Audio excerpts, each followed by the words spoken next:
If you have been on Twitter recently, you have probably seen it by now. A Wuthering Waves hate post with 11 million views, 43,000 likes, and more thousands of comments and quote retweets, filled with full caps crashing out, making you think something truly insane, bizarre has just happened. But it wasn't the reveal that Saint Tontus and Captain Cabinets were dating. Yes, that is a fact. Captain Cabinets is my ex. What? Apparently, that didn't even get a fraction of the attention. This post blew the hell up, even way more than the post from the official Wuthering Waves account. I mean, it's just insane. You know, it looks like the Wuthering Waves social media managers need to start doing rage bait posts to boost up their analytics. You know what it's about though? It was a giggle. And I'm being serious, by the way, like a literal 1-second clip in Wuthering Waves 3.1 where the new beloved character Aemeath says Whoopsies instead of and I know what you're thinking. This is probably the most unemployed drama of all time. Hey, I think the same way. But wait until you find out that somehow this stupid clip, a simple localization choice, completely spiraled into a full-on debate talking about author intent, talking America, and glazing the hell out of the supposed savior of the industry, Japan, crash out so generationally crazy that even Japanese people are talking about it. All this over a 1-second clip. But as much as I'd like to, we are not here to join the crash out. We are here to talk about the reality of the situation because people on Twitter don't understand nuance. They don't get the behind the scenes of the arts, and they just want to blindly attack people who in actuality are innocent and are just doing their jobs. They want to blame and they want to attack the voice actors, crashing out on them, calling them harsh words, and then you find out that they have never even played the game. It's absurd. But before we dive into the meat and potatoes, do me a favor and hit the like button and subscribe if you like these kinds of content where we give some sense into the nonsense internet drama. It helps the channel a ton and hopefully it could educate more people about the reality of the situations at hand. Without wasting more of your time, let's get into it, right? So let's look at how this actually started. This post on the surface is just a 1-second clip comparing different languages of the game. I don't think the guy who posted this even had any bad faith. It's just a comparison for fun probably, right? Here Aemeath says in Chinese, Japanese, and Korean versions, but in the English dub alone, she says whoopsies, and that's about it. I would assume that most normal people would be like, whoa, EN is the only one that is different. And that's fair, right? Being the only one that didn't say would probably cause a reaction. But the tourists reacted like this was some war crime. A single post complaining about this has racked up 42,000 likes and 11 million views. Like, brother just ulted, you know what I'm saying? The post itself is a lot, to say the least. All caps screaming, berating American localization and how these freaks are butchering author intents, trash talking the voice actors, calling them a mere cog in a wheel. You are not the center of the universe. Can you not act? Selfish, pathetic, afraid. The sheer unemployed energy this post radiates, like you can't make this up, bro. You usually only see these kinds of vibes from people who have way too much time on their hands, and you probably only see it on Twitter, but you know, the localization didn't create a massive plot hole or a character backstory being completely downgraded from the source material. We are talking about a whoopsie. It's not that deep. There's also a big elephant in the room that is just so hard to ignore. Ironic how the person who posted this is losing their minds over American localizers, but the studio that handles Wuthering Waves is actually British. It is a UK-based production. If you have played the story quest or the game for just, I don't know, 2 minutes, you would know immediately. The accents are so thick, it's thicker than your mom. Like, you would immediately recognize it. American has just become a buzzword for anything I don't like. And more than that, it's the first red flag that bro has never played the game before in their life. Don't worry, bro. The game is Chinese, so it's like, for yo.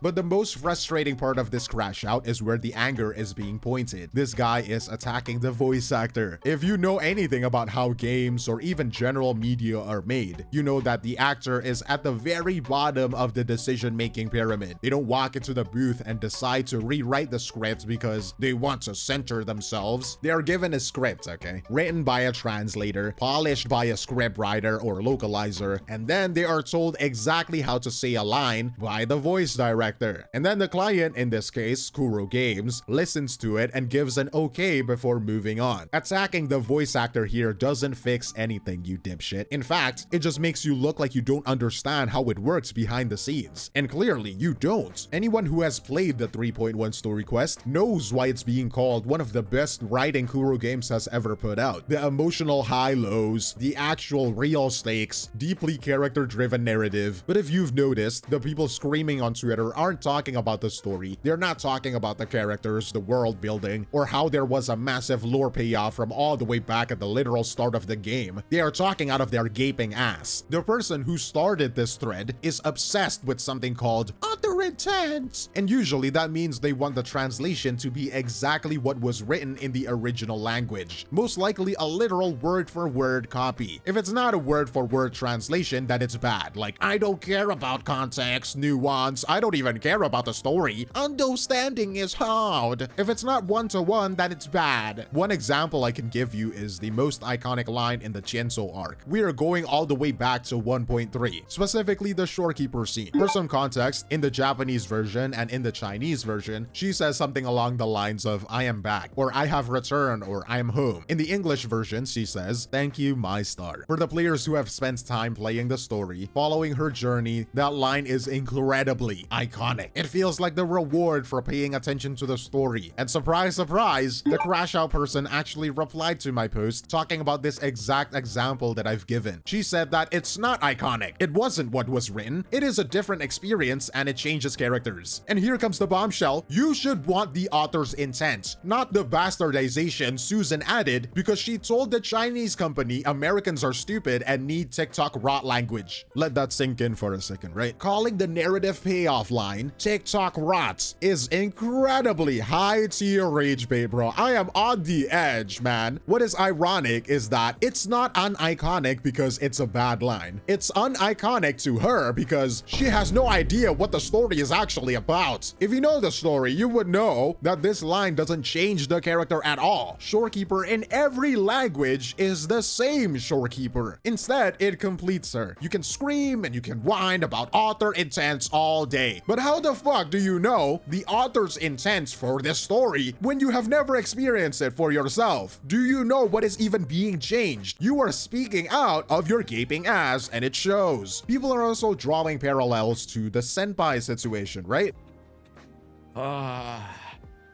She called him senpai?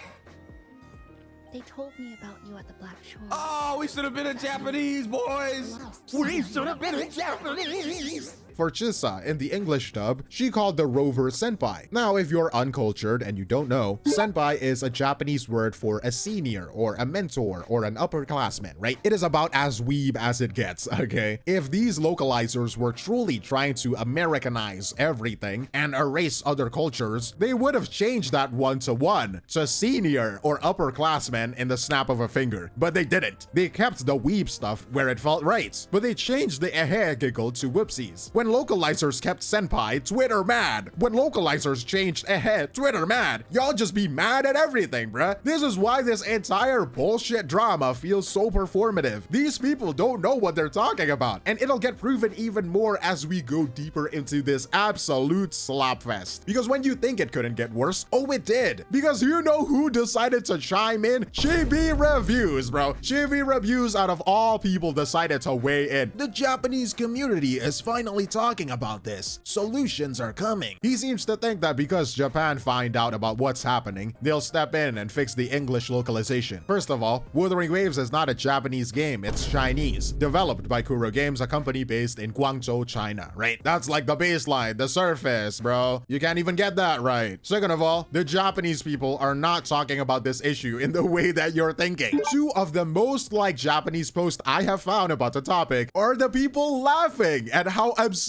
the crash out was over Aemeath going The translation goes, and I'm gonna read it for you. Americans are absolutely losing their shit over it, but the way they are raging is so over the top that it cracked me up. Brother, that is not something you should be hopeful about. Do you have no shame? The Japanese people are witnessing in real time how unemployed this drama is. Let's go back to the treadmill and try to sweat this time, okay? It's so cringe how people are acting like Japan is the moral police of all anime style media. media, not acknowledging that China's gaming industry is its own beast. Genshin is Chinese, Wuthering Waves is Chinese, Arknights is Chinese. These are just some titans of mobile gaming, companies gaining more revenue than most nations in the world. And apparently China and Japan aren't exactly on best terms right now, so who really knows at this point, right? Here's the thing though, and I'm gonna be pretty surprising here. If all of this argument comes from an anime standpoint, I am more inclined to agree with you. I have seen cases where the localizers are pushing their political agendas into animes. I have seen literal mistranslations for the sake of localization happening that causes possible plot holes for the media. And from that point of view, I agree that yes, fuck localizers, right? But for gacha games, they have no agendas to push. Whether or not you believe that is true, your argument doesn't apply here. The only thing they are pushing for are the revenue numbers. If anything, they want you to goon to the characters. Be as degen as you want. They don't want to polish it. They want you to find these characters so appealing, so waifu, so husbando material that you spend your money in the game to max them out. If anything, gacha games are probably the most gooner games ever in the market, men or women. All of them has gooner elements. And the nuance is actually so important here, and that is why localizers in general for gacha games are good. I have played on English, I have played on Chinese, I have played on Japanese. The difference is really not that much. Sometimes the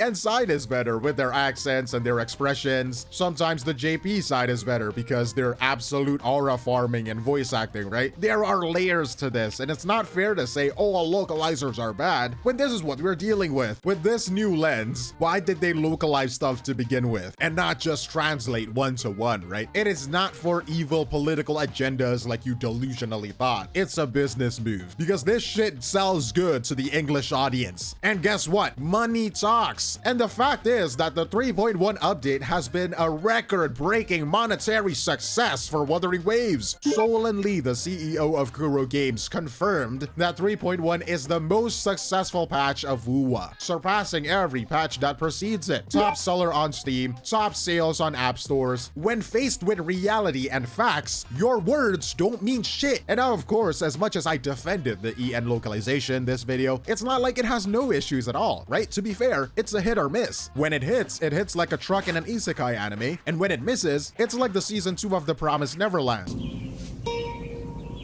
What the fuck is this piece of shit?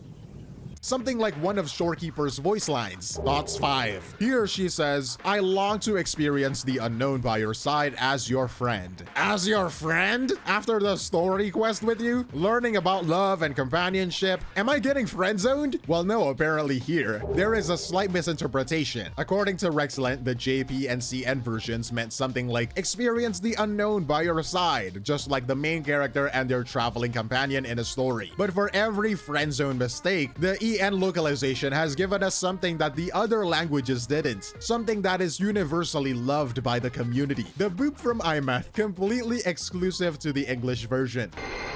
Journey well. Boop. In the Japanese and Chinese dubs, that specific cute expression isn't there. You might be thinking, that's literally nothing. Oh, but it is. You just gotta experience it for yourself for you to know, right? Without spoiling anything, even though it's just a little boop, it gives the English version so much more soul. It is cute, it is gut-wrenching if you know the context. The localizations also gave us the accents. Instead of everyone sounding like Deku from My Hero Academia or some other typical shonen animes, the English dub here uses different accents to show where people are from. It adds depth. It just feels more alive. And that little oomph that you don't get in other languages. I'm Zani, a staff member here. The Montelli family ordered me to welcome you and assist with accessing your fund. And here I thought you knew me well. A good hunter turns nature to her advantage. So when I see people crashing out over the lack of knowing all of this, it just makes me feel like all of this is just so performative. The loud negative reaction is coming from a vocal minority. Most of these people obviously and proven that they don't even play the game. They don't care about Aemeath, they don't care about the scripts, and they don't care about the well-being of the game. They don't care about the voice actors. They just want to use Wuthering Waves as a weapon in a war that the actual players aren't even interested in fighting. WoA players for the past few weeks have rejoiced over the new story quest, so crashing out over a localization that doesn't really mistranslate anything just feels like a blatant overblown nitpick. The issue is that these people need to realize that if you reject localizations, you lose the ability to appreciate the art of the adaptation. Maybe for the most part, it doesn't work for animes, with their agenda pushing or political crap in their translations. But for the context of gacha games, things changing aren't always all bad. It is not bastardized, corrupt, just because it is not one-to-one to the source material. If you are so focused on the fact that a line was changed, you might miss how the new line actually makes the scene hit harder. You are so worried about the rules and objectivity of a translation that you forget how to actually feel the emotion of the moments. Behind the whoopsies is a team trying to bridge the gap between two very different languages. They're trying to make a Chinese game feel like it was born in English. Sometimes they stumble, but they're trying to build something the players can enjoy. On the other side of that, behind every crash out or internet meltdown is usually someone who has forgotten how to actually enjoy the media they claim to be protecting. So I leave you with a question, right? Does a line like, "Thank you, my star," enhance your connection to a character? Or do you believe we should prioritize a literal translation at all costs, even if the result feels stiff, unnatural, and awkward to say out loud? Let me know in the comments below, but that is all from me, 𝗖់𝗽𝗆𝗆, and I will see you in the next one. Cheers.